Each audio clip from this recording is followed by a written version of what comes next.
Couple videos ago, you guys may have seen me dig out my old TTR 125 dirt bike that I had when I was a kid. And if you paid close attention, you could see that there was another two-wheeled vehicle hanging out right next to it. Now, this one I'm referring to is a little different. It's more of a on-road flavor than an off-road. And there's since been a small reorg done in this back area of the building, but the hidden gem is still here, and I haven't seen it in its entirety in a long time. There's a lot of stuff that moves in and out of here sometimes. Most of the time it's just more stuff coming in than going out, though. More on that later. But I found this thing, I'd forgotten about it, and instantly knew how to try to get it running. So that's what we're doing today. We're digging this thing out.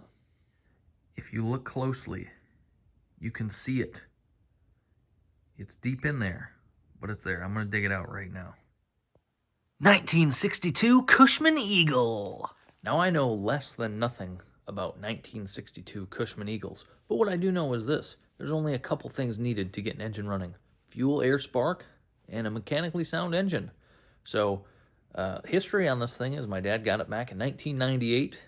I wouldn't say he restored it, but he had it painted to match this 1939 Ford he has. Maybe we'll dig that out someday. And he said he drove it around the block, got pulled over by the cops for not wearing a helmet, and essentially that was really the only time it was driven.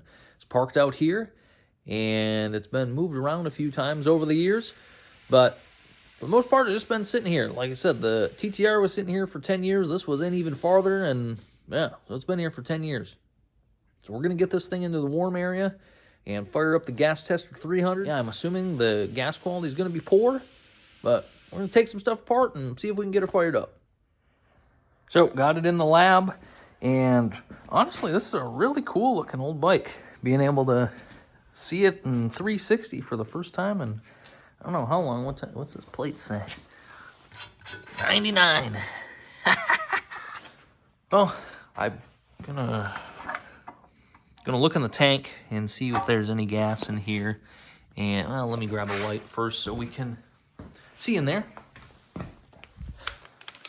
So metal tank, obviously. Sorry about this lighting. I'm just gonna look and do a sniff test. Tank's clean. I mean, it doesn't smell like varnish like the TTR did, so that's good. There's some sediment in there. I don't really like that. Maybe I can try and get a small vacuum attachment out and see if we can get that out of there before we put any fuel in this thing.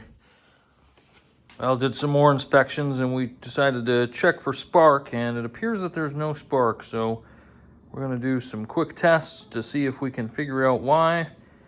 And if we can't, we're going to have to dig a little deeper. Pull this cover off and see what we might see in there. Always the potential for mice or rats or something to have gotten in there and messed something up. We got this flywheel cover off, and it looks like all the wires we need are behind the flywheel. So you can see there's some rust on the outside of this. I'm assuming that there's probably some rust on the inside where the pickup for the ignition is. So we're gonna pop this flywheel off, hopefully, and see what we can see behind there. Hopefully it's just a matter of getting some Scotch-Brite or emery cloth and cleaning that up, and we'll get our spark back. Got this flywheel puller here. Not necessarily the right tool, but it worked. Got it broke loose. Pop this off.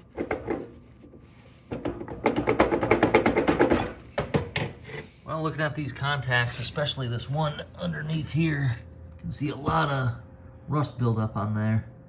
So I think we're just gonna try and clean some of these contacts up and the inside of that flywheel, and that'll probably be good. The rest of the wiring, I mean, doesn't look too bad inside here. Just clean up all this stuff and put it back together, see what happens. Well, we took some sandpaper and Scotch-Brite to these contacts. Got the surface rust off there. Looking pretty good. Inside of the flywheel. Much better. Gonna throw this thing on and see if we got some spark. Before we went back together, we also Got the points to open up behind this little cover. There's a little cam arm right built into this. This opens the points. Focus, camera. Anyways, stick a little bit of sandpaper in between there, clean those contacts up. Here's to hoping we have spark.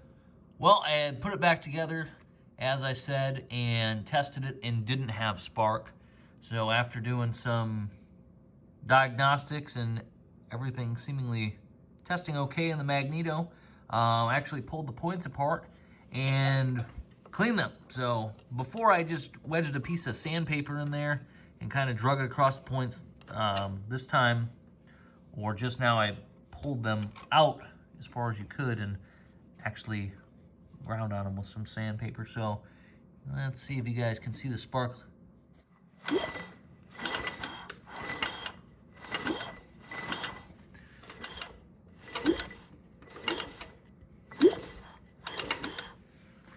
Okay, that was really hard to do with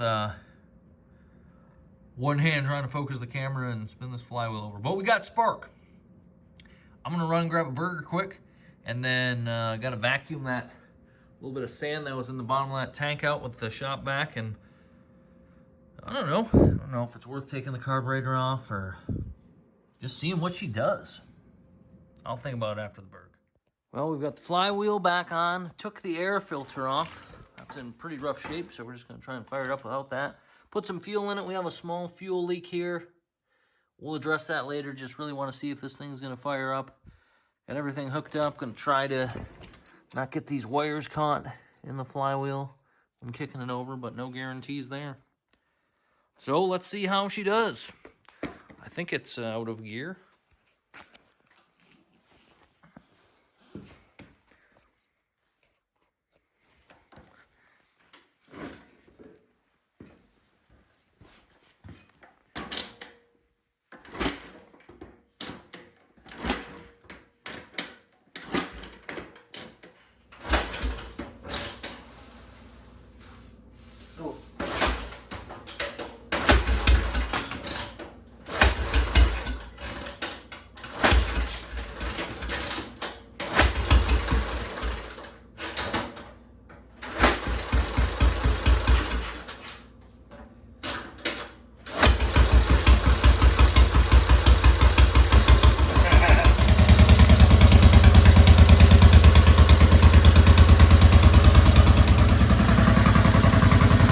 Idle's pretty good.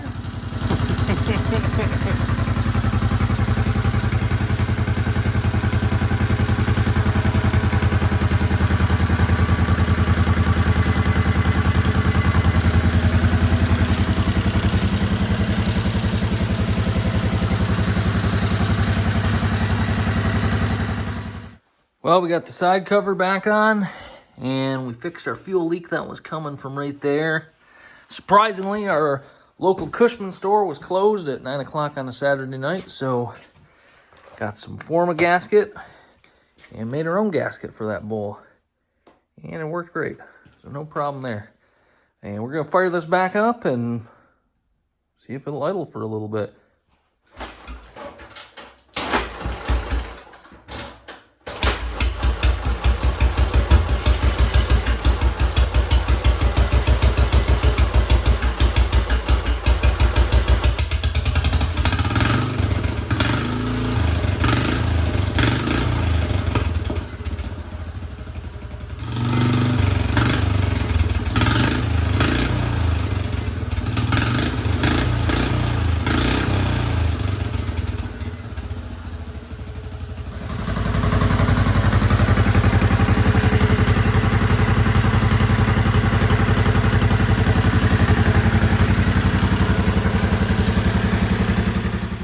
Well, that's going to do it for the Cushman project today. Happy to have that thing running again. It needs a little bit more work. We're going to get an air filter ordered for it, get the tail light working, and just get it cleaned up looking a lot nicer than 7 inches of dust that's on it now. And we're going to drive it down the road. Might as well. Got to make sure everything else works on it too. So appreciate you guys tuning in, and thanks as always for your support. Make sure you watch Wednesday's video. That's going to be a good one. A lot of exciting news happening there. And then the following videos that come up, there's probably going to be 3 more straight of good action. It's cool to get the stuff running, but I'm ready for some action. Rich Rules is ready to rule again, so we'll see you guys soon.